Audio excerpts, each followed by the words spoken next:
जाते हैं? मम्मा देती है। और जब आप जो पैसे लेते हो उस पर आपने गांधी जी की फोटो देखी है? देखी है सभी ने? ओके। पता है गांधी जी के 3 रूल्स थे। आपको पता है गांधी जी के 3 रूल कौन से थे? मैम आपको राइम्स के जरिए बताएंगे, ठीक है? गांधी जी के 3 बंदर, गांधी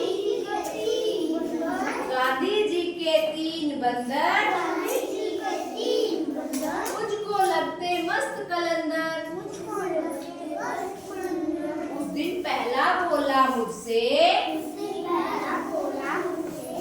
उस दिन पहला बोला मुझसे, राजा भैया। क्या बोला? राजा भैया कभी बुरा न बोलो।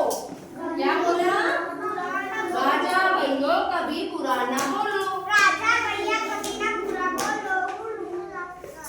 आँख नचाकर दूजा बोला,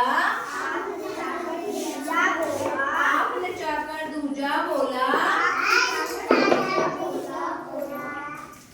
देखो देखो, देखो देखो,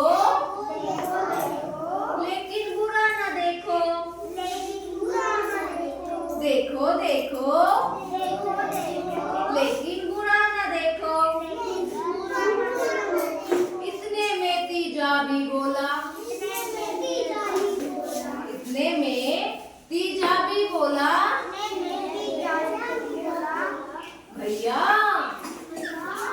अब मेरी बात सुनो। भैया अब मेरी बात सुनो।